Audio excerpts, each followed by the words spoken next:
Nosotros entendemos que tiene que haber crecimiento económico, por lo tanto la inversión es un motor fundamental de ese crecimiento económico, por lo tanto hay incentivos a que las inversiones vengan. No cualquier inversión, sino que determinado tipo de inversiones vengan.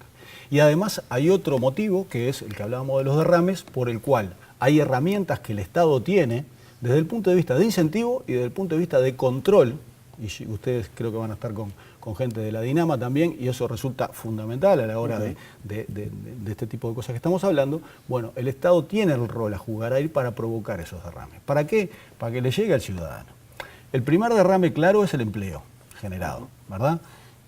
Cuando estamos hablando de inversiones muy grandes, bueno, primero que nada, en el tema de los incentivos hay muchos países, no hay que pensar solo en el Uruguay aislado, hay que pensar en el Uruguay compitiendo en el mundo. Cuando una empresa grande viene al Uruguay a hacer una apuesta, están mirando diferentes lugares y hay otros países que le ofrecen otras cosas, ¿verdad? De hecho, Uruguay está dentro del grupo 3 de los países de mayor interés en la inversión extranjera, ¿no? Sí, por cierto marco de regularidad y también de algunas prebendas que se le da a quienes Uruguay llegan. está bien posicionado, pero las prebendas que tú decís, que son incentivos, hay que compararlas con los que dan otros países. Hay una competencia por atraer esos capitales. Nosotros somos dos países y cada uno verá cómo negocia. Exactamente. Hoy una actividad muy generadora de empleo, por ejemplo, es el famoso tema del outsourcing, o aquellas tareas que las compañías multinacionales se sacan y tercerizan en un enclave determinado del mundo. India, por ejemplo, ha sido desde hace varios años un desarrollador importante de este tipo de cuestiones.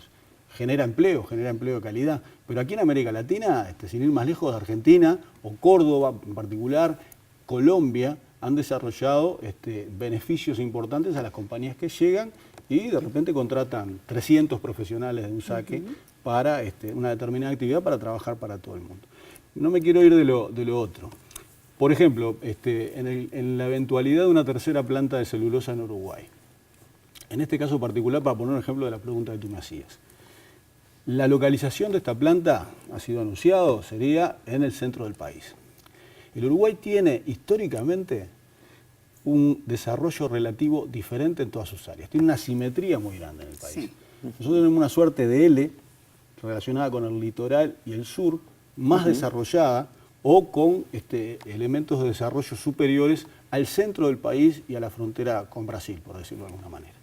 Por lo tanto, las políticas públicas tienen que estar destinadas a romper esas asimetrías, a tratar de tener un desarrollo territorial armónico.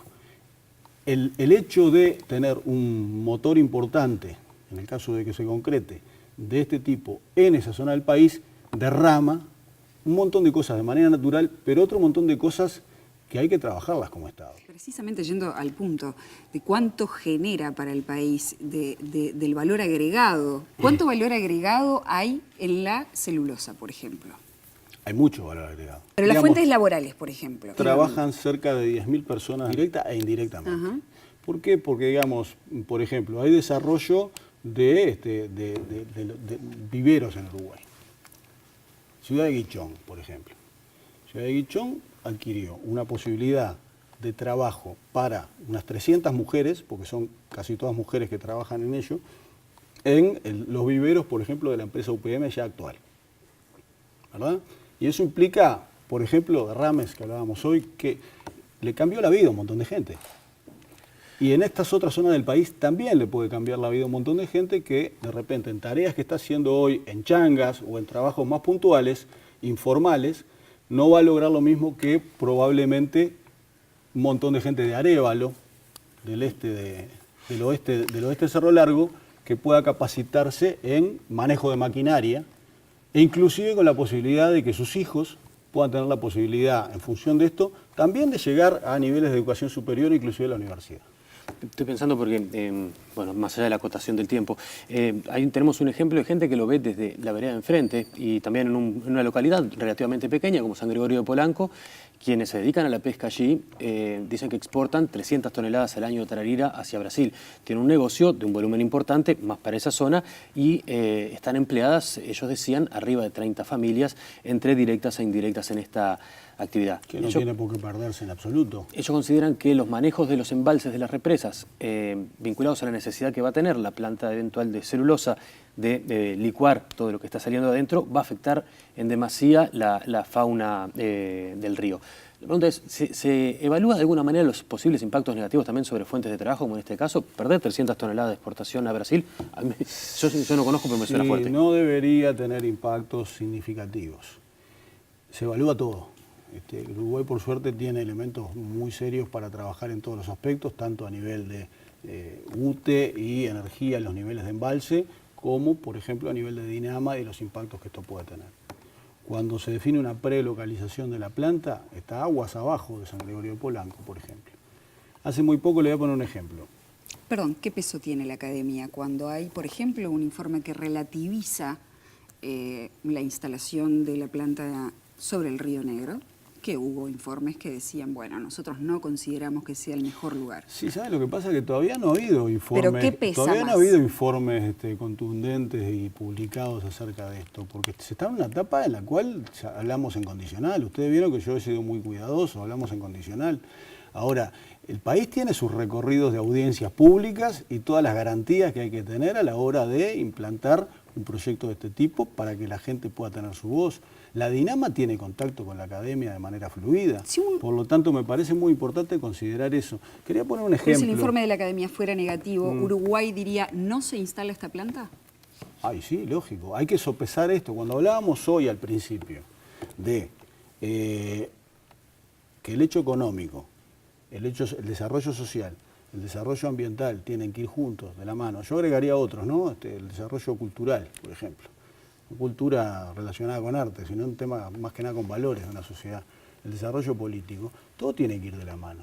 Nosotros estamos viendo, repito, hay visiones que eran más de los años 80 a los años 90, que sí trajeron y tienen muy mala prensa con razón, porque iban adelante indiscriminadamente con inversiones económicas que generaban daños colaterales, no solo en lo ambiental, sino en lo social. Hoy en día es insoslayable el tema ambiental, es insoslayable.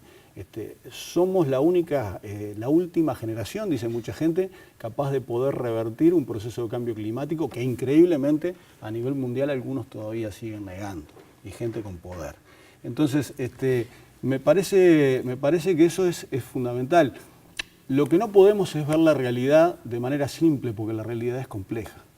Entonces, o renunciamos a un proceso de crecimiento como país a nivel equilibrado, armónico, de desarrollo económico, social, ambiental, o nos jugamos solamente por una de ellas y estamos perdiendo el partido. Me parece que acá la única manera de mirarlo es mirarlo de manera integral. Por eso nosotros nos van a seguir escuchando hablar de los objetivos de desarrollo sostenible, porque es la forma de verlo todo junto, ¿verdad? Uruguay hoy tiene una matriz de protección social que la verdad que tiene poco que envidiarle en materia de su cobertura a algunos países desarrollados. Un país no puede ir indefinidamente en el avance de una matriz de bienestar social si no genera la base económica que vaya a sustentar eso en el futuro. Por lo tanto, es muy importante tener las dos visiones juntas. Ya hablamos de lo ambiental y lo económico, sin ningún tipo de duda, pero hay que tener todas esas visiones juntas. Eso es lo más difícil. Parece haber una tensión entre los dos términos, entre desarrollo y sustentabilidad. Hay una tensión. Después vamos a tratar de... Y entre lo económico y lo social no tenga dudas, porque puede haber gente que quiera avanzar económicamente sin pagar los salarios que corresponden y las cargas sociales. Eso tampoco interesa. Entonces, esta es la más difícil, pero es la que nos va a dar mayores niveles de desarrollo sustentable a todos.